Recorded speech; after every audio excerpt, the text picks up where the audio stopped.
ہم سب آج وہی ہیں جہاں ہونا اللہ نے ہمارے لیے لکھا تھا، پھر بھلے ہمیں یہ مقام پسند ہو یا نہ ہو۔ ہمیں بس یہ یقین رکھنا ہے کہ پہلی سانس سے لے کر اس سانس تک سب کچھ اللہ کی رضا سے ہوا ہے، اور اس سب کے ہونے کے پیچھے بہت ساری مصلحتیں ہیں، جن میں سے کچھ اس آزمائش کے بعد ہم پہ کھول دی جائیں گی اور کچھ قیامت تک راز ہی رہیں گی۔ کیوں اور کیسے یہ صرف اللہ جانتا ہے، وہ کن ذریعوں سے اور کن طریقوں سے کام کرتا ہے یہ ہم کبھی بھی نہیں جان سکتے۔ تبھی تو ہمیں یقین رکھنے کا حکم دیا گیا۔ ہمیں اللہ نظر نہیں آتا، لیکن ہم سب پھر بھی اس کے ہونے کی گواہی دیتے ہیں، اس کے موجود ہونے کی تسبیح کرتے ہیں، کیونکہ ہم اسے پیار کرتے ہیں، اور اس کے ہونے پر یقین رکھنے سے وہ ہمیں ہر جگہ نظر آنے لگتا ہے، اس کی موجودگی سچ میں نظر آنے لگتی ہے۔ بالکل ایسے ہی ہمیں اس کے فیصلوں پہ یقین رکھنا ہے، لیکن اب کی بار یہ سوچ کر نہیں کہ ہم اس سے کتنا پیار کرتے ہیں، بلکہ یہ سوچ کر کہ وہ ہم سے کتنا پیار کرتا ہے۔ جب ہم یہ سوچ کر اس پر یقین رکھنا شروع کر دیں گے تو وہ ہمارے یقین کو ہی ہماری حقیقت بنا دے گا۔ پھر جیسے اس کے ہونے کا احساس ہوتا ہے، ویسے ہی اس کے معجزوں کا احساس بھی ہونے لگے گا، اور ایسے چٹکیوں میں سب بدل جائے گا کہ پتہ بھی نہیں چلے گا۔ اللہ کی طرف سے آزمائش اس کے پیارے بندوں پر ہی آتی ہے، جیسے اللہ کے محبوب حضرت محمد مصطفیٰ صلی اللہ علیہ وآلہ وسلم پر تبلیغ اسلام کے دوران آئی تھی، جیسے امام حسین علیہ السلام پر کربلا میں آئی تھی، جیسے موسیٰ علیہ السلام پر فرعون کی حکومت میں آئی تھی، جیسے یوسف علیہ السلام پر اندھے کنویں میں آئی تھی، جیسے ابراہیم علیہ السلام پر دہکتی آگ کی صورت میں آئی تھی، جیسے یونس علیہ السلام پر مچھلی کے پیٹ میں آئی تھی، جیسے یعقوب علیہ السلام پر بیٹے کی جدائی کے طویل عرصے میں آئی تھی، جیسے ذکر علیہ السلام پر اولاد کی صورت میں آئی تھی، جیسے مریم علیہ السلام پر الزامات کی صورت میں آئی تھی، جیسے ہاجرہ علیہ السلام پر صفا مروہ کی پہاڑی پر آئی تھی۔ لیکن ان سب نے اپنی آزمائش کے دوران صبر کیا اور پورے یقین سے اللہ سے دعائیں مانگی، تو اللہ نے ان کی دعا قبول فرمائی اور انہیں سرخرو کر دیا۔ ان کے لیے معجزے ہوئے اور انہیں بہترین اجر عطا کیا گیا، کیونکہ وہ توکل کرنے والے، اللہ کو اپنا مددگار رکھنے والے پرہیزگار تھے۔ اور اللہ پاک نے قرآن میں فرمایا کہ تم مجھے ویسا ہی پاؤ گے جیسا میرا گمان کرو گے۔ یہ ہم سب پڑھتے ہیں لیکن سمجھتے نہیں۔ تم جانتے ہو کہ حضرت موسیٰ کے پیچھے فوج لگی ہوئی تھی، تب اللہ نے کیوں سمندر کو 2 حصوں میں بانٹ دیا؟ تم جانتے ہو کہ حضرت ابراہیم کو آگ میں جانے کا حکم دیا گیا، تو کیوں اس نے آگ کو ٹھنڈا کر دیا؟ تم جانتے ہو کہ کیوں اس نے حضرت یوسف کو کنویں میں بھی پالا؟ کیا تم جانتے ہو کہ کیوں اس نے حضرت ہاجرہ کو صحرا میں بھی زمزم دیا؟ کیوں حضرت یونس علیہ السلام کو مچھلی کے پیٹ میں بھی محفوظ رکھا؟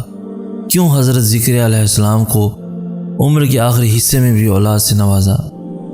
ان سب میں ایک چیز مشابہت تھی، یقین۔ ان میں سے کسی نے بھی ہمت نہیں ہاری۔ انہوں نے یقین رکھا کہ خدا راستہ نکالے گا، اور دیکھو اللہ نے راستہ نکالا۔ وہ سب اس پر یقین رکھ کر آگے بڑھتے رہے، اور دیکھو پھر اس رب نے بھی انہیں مایوس نہیں کیا۔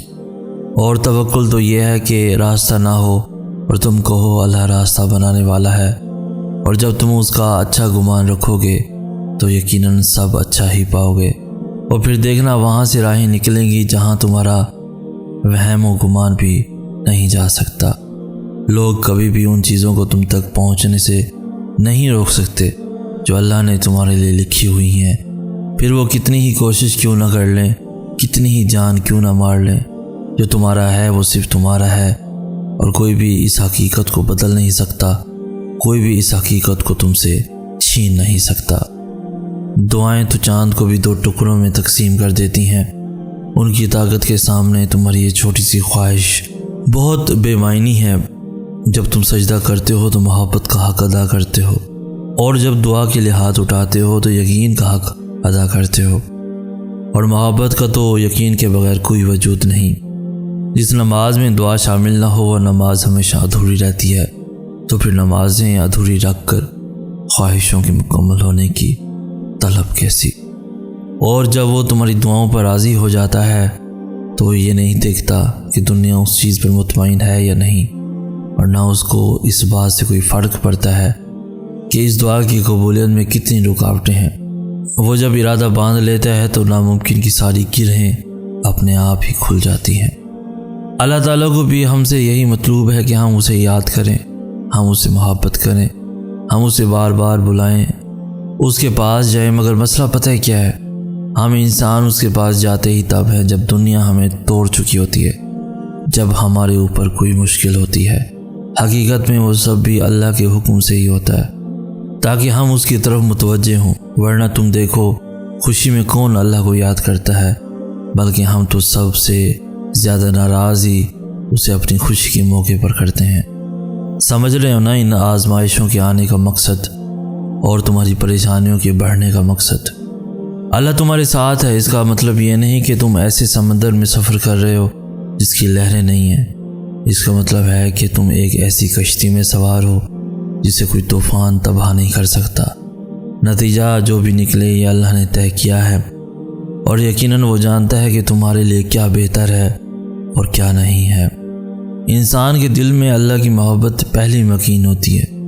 دنیا میں آنے کے بعد وہ اسی بقا اور سکون کی تلاش میں محبت کو، سکون کو یہاں وہاں تلاش کرتا ہے، اور اس جستجو میں خود کو انسانوں کے یا اپنی خواہشات کے سپرد کر دیتا ہے، اس امید پر کہ اس کی محبت کو بقا اور اسے سکون نصیب ہو جائے گا۔ لیکن ایسا نہیں ہوتا، اور نتیجتاً دل ٹوٹ جاتا ہے، امیدیں بکھر جاتی ہیں، خواہشات پوری نہیں ہوتی۔ اس لیے جب اس حوالے سے درد اٹھے تو اس کی اصلاح صرف اس طرح ممکن ہے کہ ہم انسانوں کو انسان سمجھیں، خدا نہیں۔ ہم انسانوں کو خوش کرنے اور انہیں سکون کی وجہ سمجھنے کی بجائے خود کو اللہ کی محبت کے سپرد کریں، اور لوگوں کو الزام دینے کی بجائے یہ سمجھیں کہ وہ اس طرح سے تخلیق کیے ہی نہیں گئے کہ دلوں کے اطمینان اور سکون کی وجہ بن سکیں، بلکہ اکثر ان کے ہاتھوں سے دل اور امیدیں توڑی ہی اس لیے جاتی ہیں تاکہ ہم اپنی اصل محبت کو پہچان کر اپنا آپ ایسے کے حوالے کر دیں جو ہمیں کسی بھی وقت، کہیں بھی، کیسے بھی حالات ہوں، کبھی تنہا نہیں چھوڑے۔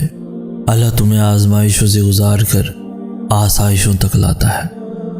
صبر ایک بہت مشکل آزمائش کا نام ہے۔ زندگی کے اکثر مقام ایسے آتے ہیں جب انسان کہتا ہے کہ آخر کب تک، میں ہی کیوں، اور بے شک یہ فطری طور پر ہوتا ہے۔ بہت تھک جاتا ہے انسان، مگر ایک بات یاد رکھیں کہ آپ کی آزمائش جتنی مشکل ہوتی ہے اس کا اجر بھی اتنا ہی عظیم ہوتا ہے۔